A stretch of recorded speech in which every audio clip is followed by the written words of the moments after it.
So to lead us into our last break, I'm going to introduce Alex Watts-Tobin. He is the THPO for the Karuk tribe in Northern California, and we will be showing you a series of videos that he has provided. Thank you very much, Valerie. Can you hear me okay? Yep. So I'm Alex Watts-Tobin. I've been THPO at Karuk for 6 years now. I'm from Great Britain, and I want to I want to say, personally, those who know me and have worked with me, I think you'll probably agree. I don't feel that I'm very much of a visionary, but I am very privileged to work with people who do have lots of tribal knowledge and knowledge of tradition, of putting practice in place, especially with regard to cultural landscape designations. And I see my role as more of an advocate and being able to find ways to use the regulations and to do project management. And these videos that we're showing do arise from that.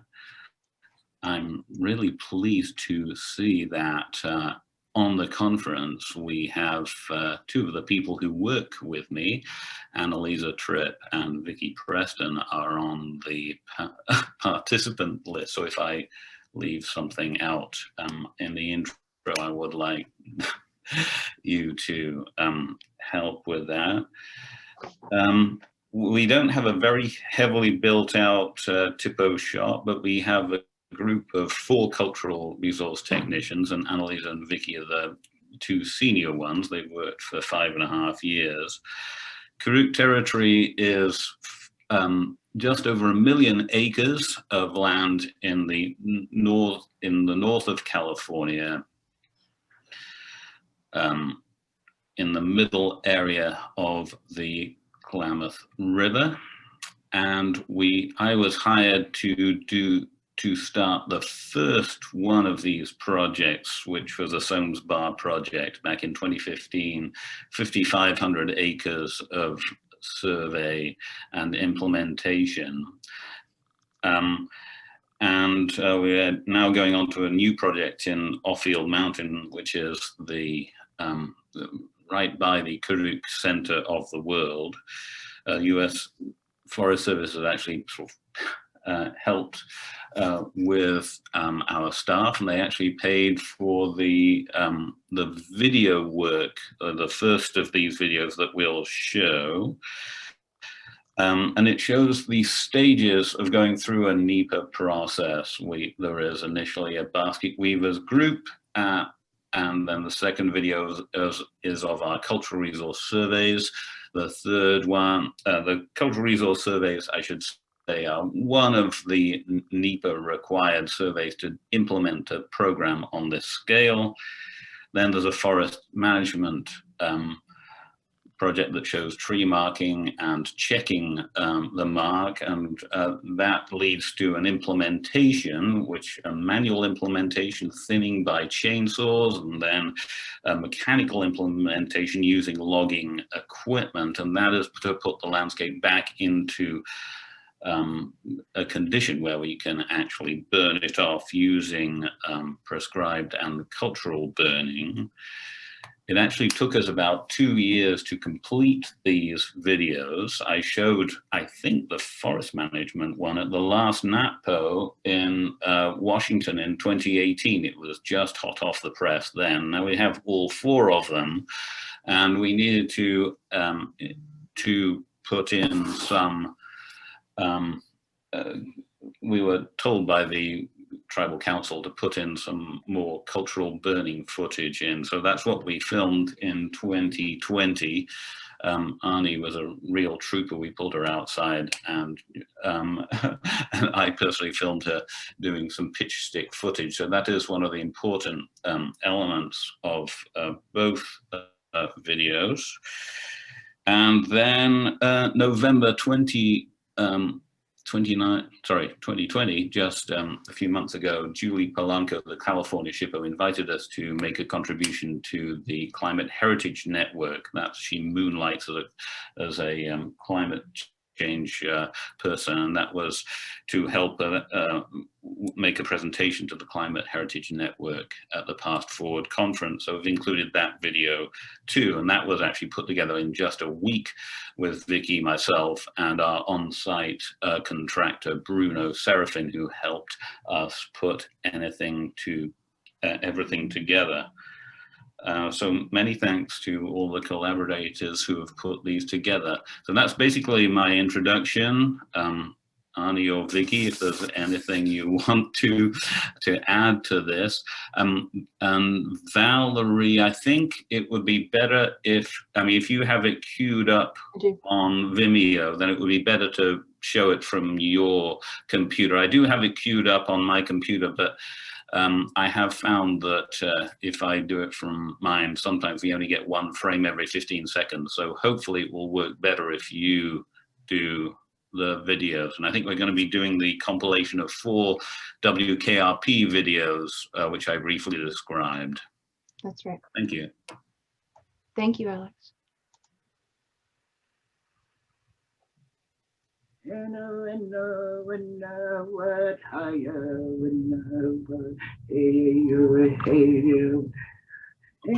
Karuk tribe's been here since time immemorial. We've lived a culture here that was sustainable, healthy, both physically and mentally. So this gathering for us is extremely important. We owe it to our elders before us who fought a much tougher battle to preserve these cultural ways. To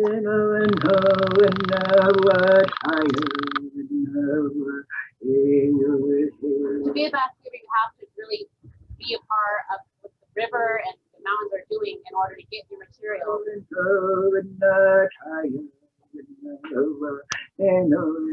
it really helps us stay connected to our land. It brings people together, and as kind of people, it's bonding people and bringing together people of different tribes, Indian, non-Indian, Weaver, non-Weaver. We want to get everybody together and let them see, why this is important to us. To make friends with other people away from your surroundings and stuff, and then they can socialize and maybe get together and work with each other.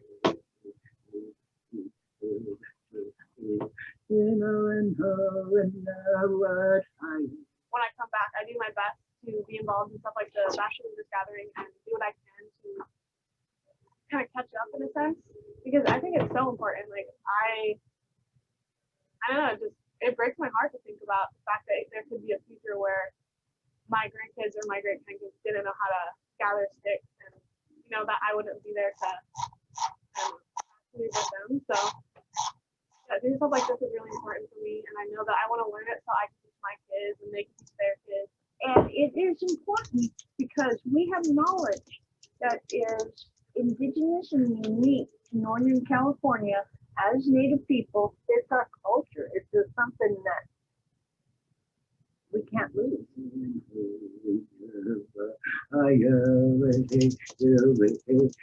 That's leaving part of taking care of your materials, but at the same time, it's a part of keeping your culture alive. It's almost like you don't have a choice but to be an environmental activist if you want to be a basketball. Showing that we didn't ever give up fighting, that our ancestors were resilient and strong, and that this is still here today because they kept it going. And so it's our responsibility not only to, ourselves, our ancestors, our future, it's to the environment, we have a responsibility to keep it going.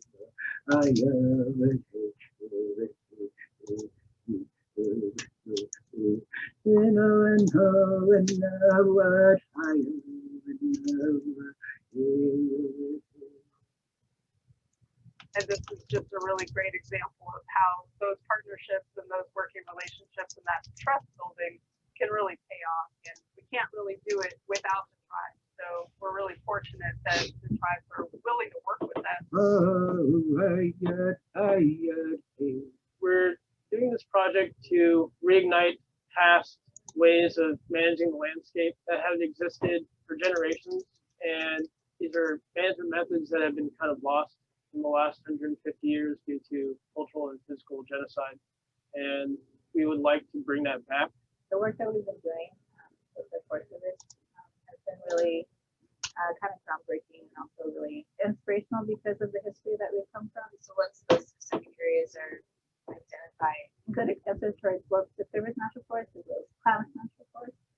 And at that time, you know, people were still living obviously on those lands when they're constructed. So people are forcibly pushed from their homes were burned down.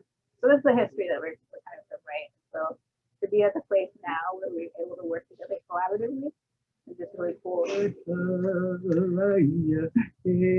here and getting to work with WKRP, I realized that, you know, these places and working with living traditions, that there's a lot that the Forest Service needs to do in collaboration with tribes to be better stewards of these landscapes. And I think that WKRP is a great model for how we can strive to be better with working with tribes.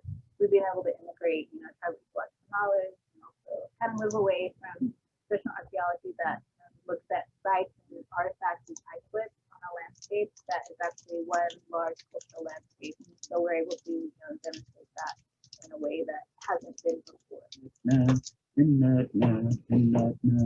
Now we have the capability to work together under a shared value set that gets us to outcomes that we can all benefit from and do things that we all care about.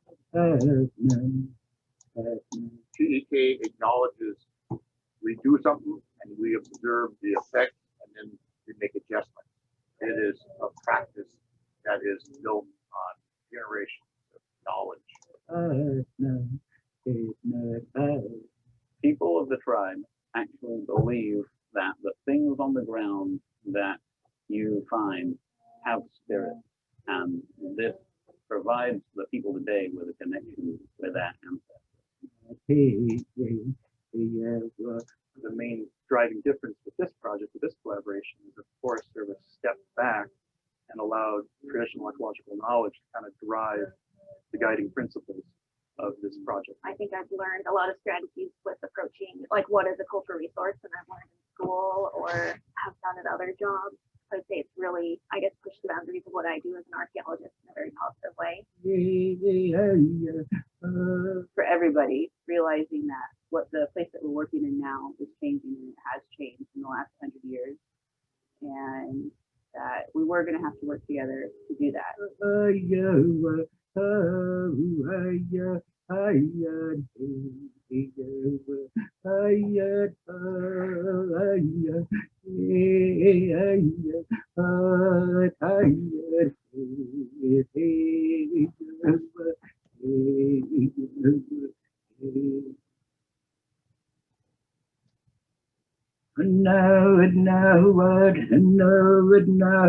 Because of the Western Klamath Restoration Partnership, we're all going to be responsible for this. A lot of it has been driven by changes in fire regime and fire frequency and fire intensity. It has really brought a lot of people to the table because we realize that we live in a real vulnerable setting here, and we need to, address the issues. So you do two stem marks. One, our hardwoods are getting just totally destroyed, and if you couple that with the decline in salmon runs, where these food sources are declining, and it's just like feels like this unmanaged forest is just an extension of California genocide that just hasn't ended. How we're here today on this project is many years of past land management that just has not worked for local tribal people in particular. It is a lot of the same people that have been working together for a couple decades now. So these are kind of discussions that we've had for a long time. And this collaborative is the fruit of our efforts of all these years. So we've learned how to work together really well. And this is the first collaborative that I've been involved in that feels really authentic. Certainly, the federal agencies haven't been welcoming us with open arms and saying, yes, come collaborate with us. That's not quite how has come down. It's really because of how bitter the conflicts were, and those conflicts led to litigation. And so spending a lot of time in litigation, then which federal agencies are pretty adverse to that. And it seemed like for quite some time that we had to sue the Forest Service just to get their attention. When we're out there, we'll be measuring the trees, figure out what the diameter is. So every time that we measure a tree, we'll shout out Doug for 10. Doug for 10. If we don't thin out the conifers, they'll eventually kill off all the hardwoods in the area. Well, I think the end result of this project that we're trying to get to is to be able to work with the community and the tribe and the stakeholders to start actively managing the forest again out here in a meaningful way. Doug for 12. We want some economic stability out here, and we want to create jobs for people, and we want to allow for some intergenerational learning, and that's been really great because we've had some younger folks and some more mature folks out here all working together.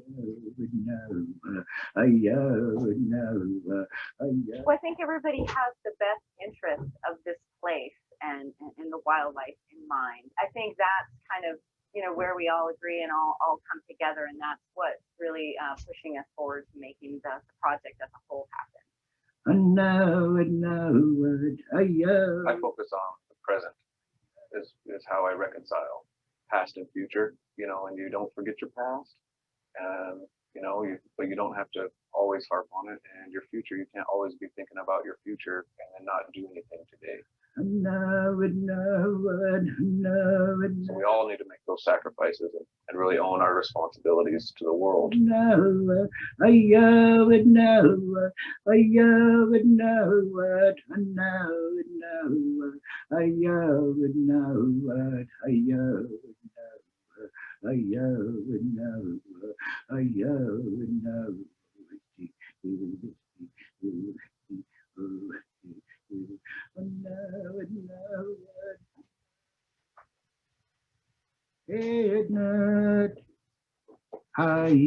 We have to learn to live with fire and develop a relationship with fire that is not hostile. Our whole collaborative is really working towards bringing back fire and restoring some of the practices, and a big part of that is cultural burning and some of the religious practices that include fire and allowing those again. Well, the Karuk people employed cultural burning for a lot of reasons. Fire has historically been the primary tool for people to live in this place with fire. And so not only is it rooted into practices that were traditionally employed at different times of the year, but it was deeply rooted and still is deeply rooted in the ceremonial practices of the Karuk people. Forest Service and just federal laws have really stifled the religious freedom of tribes in this area, since fire has been outlawed for so long. And so it's time to bring fire back and work together to do that. Well, I think the partnership was needed because we all kind of realized that returning fire, prescribed fire, and cultural fire to the landscape was an extremely important goal for the community. These are fire-starved forests, so it's a lot of work, and I don't think we could do it alone as a Forest Service agency. So I think we are at a point where that collaboration is the key to success, and we're in it together. A combination of factors that kind of serve to change attitudes in a big way and really provide opportunities for communities, tribes to come together and signaling the Forest Service that we're ready to assume a much larger role in the management of these forests, which we're a part of. We've come to a place where we're able to work together on to manage the land. And that the tribe is finally being able to have more of a say in what goes on our land. You know, people are recognizing, yes, it is your land. People, the Forest Service, recognizing and saying more than they ever have before. Yeah, this is your land. You guys should be here. If it's done collaboratively, if we use THPO as a basis of our understanding and we learn from those things, it is possible that we can regain that advantage that we once had and have long since lost. You can't take us out of the forest and vice versa. It's like you can't take the forest out of us because this place can't be managed without us. This is our place. This is our home. Always has been. Always will be.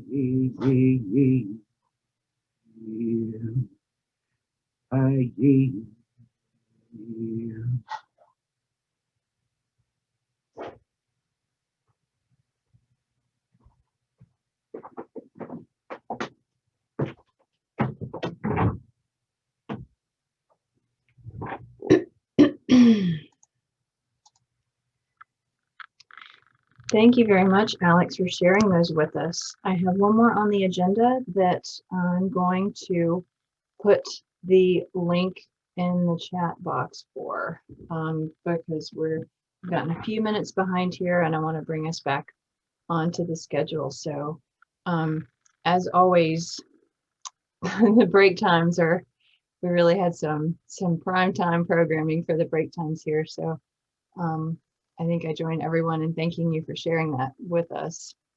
And we look forward to seeing the climate heritage video after we wrap up.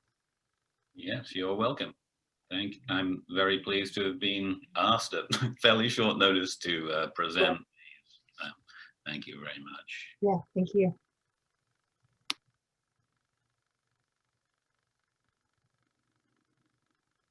I'm going to put the credit sheet up here. All right.